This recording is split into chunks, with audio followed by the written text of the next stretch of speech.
Hello friends, આજે આપણે બનાવીશું ગરમીઓ માટે ઠંડી ઠંડી માવા મલાઈ કુલ્ફી।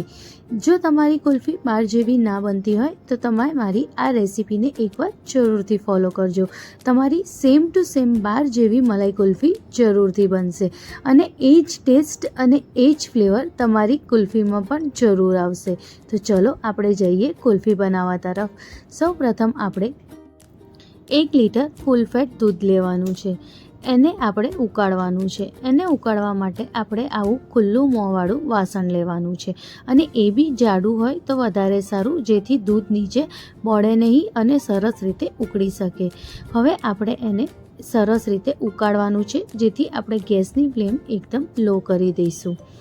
હવે જે દૂધ આપણે ઉકાળવા મૂક્યું છે એમાંથી અડધી વાટકી જેટલું દૂધ આપણે સાઈડમાં કાઢીને મૂકી દઈશું।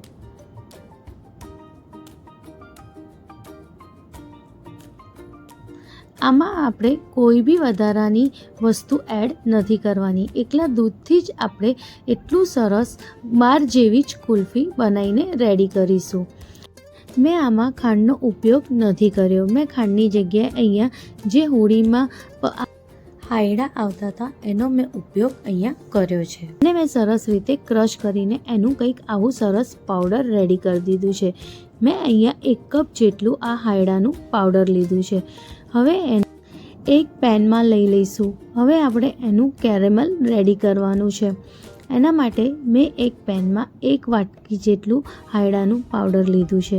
હવે એને આપણે જાતે જ એને ઓગળવા દેવાનું છે, આપણે એને સહેજ બી હલાવવાનું નથી। એમાં મેં 2 ખાલી ટેબલ સ્પૂન જેટલું પાણી એડ કર્યું છે। બહુ પાણી બી આપણે આમાં એડ નથી કરવાનું, આપણે એની કોઈ ચાસણી નથી બનાવવાની, એટલે એ જાતે સહેજ ઓગળવા માંડે એટલે જ મેં 2 ચમચ જેટલા પાણીનું એમાં એડ કર્યું છે। હવે જો આ કેરેમલ બનાવવા માટે આપણે ખાંડને સહેજ બી હલાવવાની જરૂર નથી પડતી, એ જાતે જ ઓગળવા માંડે છે। આ જ્યારે એકદમ સરસ રીતે ઓગળવા આવ્યું ત્યારે મેં આવી રીતે સરસ રીતે એને મિક્સ કર્યું, જેથી થોડી બી સાકર આખી ના રહે। હવે આપણે એને કન્ટિન્યુઅસ થોડું મિક્સ કરીશું, જેથી એ બધી રીતે સરસ રીતે ઓગળે અને એનું સરસ એક કેરેમલ રેડી થઈ જાય। જો આ એક કેરેમલ એનું રેડી થઈ ગયું છે, એનાથી વધારે આપણે એને કાળું નથી કરવાનું। હવે આપણે જે દૂધ ઉકાળવા મૂક્યું હતું એની આજુબાજુ જે બી મલાઈ જામી હોય એને આપણે દૂધમાં લઈ લેવાની છે અને હવે એકદમ ધીરે ધીરે આપણે કેરેમલને દૂધમાં એડ કરવાનું છે।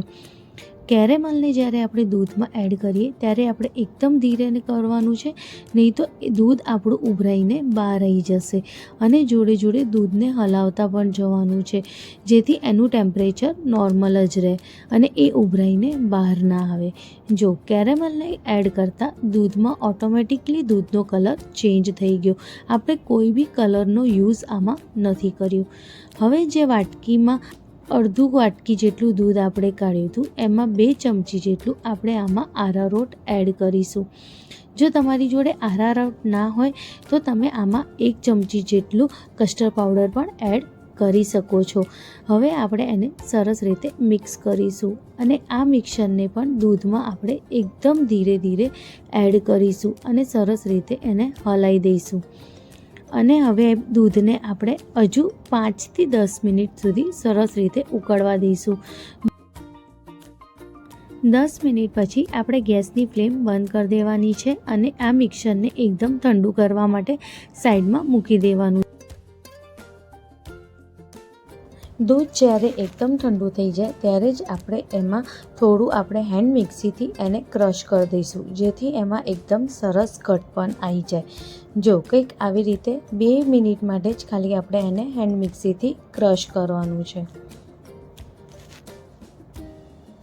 હવે આમાં મેં એલાયચી પાવડરને એડ કર્યું છે અને થોડા પિસ્તા અને ડ્રાયફ્રૂટ્સને એડ કર્યા છે। તમે ઈચ્છો તો એકલા એલાયચી અને પિસ્તાને પણ આમાં એડ કરી શકો છો। હવે આપણે એ જ્યારે એકદમ સરસ રીતે ઘટ થઈ જાય ત્યારે આપણે એને આવી રીતે આઈસ્ક્રીમ મોલ્ડમાં ભરી દઈશું।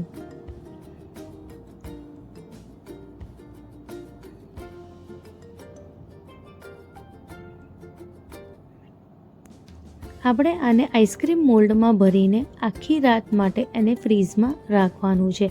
એટલીસ્ટ આપણે 8 કલાક માટે તો એને રાખવાનું જ છે. અહીંયા મારી જોડે 1 ગ્લાસ જેટલું મિક્સર બચ્યું હતું, એટલે મેં આને ગ્લાસમાં પણ ભરી દીધું એ રોલ કટ આઈસ્ક્રીમ બનાવવા માટે. હવે એને આપણે આવી રીતે કોઇલ પેપરથી રેપ કરીને જ આપણે એને રેફ્રિજરેટરમાં મૂકવાનું છે અને એટલીસ્ટ આપણે 8 કલાક માટે તો આને સરસ રીતે જામવા જ દેવાનું છે. જો આવી જ રીતે આપણે કુલ્ફીના મોલ્ડને પણ આવી જ રીતે આપણે કોઇલ પેપરથી કવર કરી દઈશું અને હવે આપણે આમાં સ્ટીક ભરાઈ દઈશું.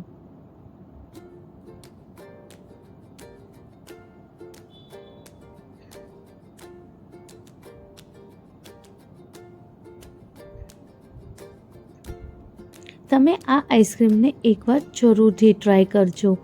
હવે 8 કલાક માટે એને ફ્રીઝમાંથી કાઢ્યા પછીનું જો કેટલું સરસ આ જામી ગયું છે. આ મેં આખી રાત એને ફ્રીઝમાં રાખ્યું હતું, એટલે 8 કલાકની આસપાસ આ સરસ રીતે જામ્યું છે.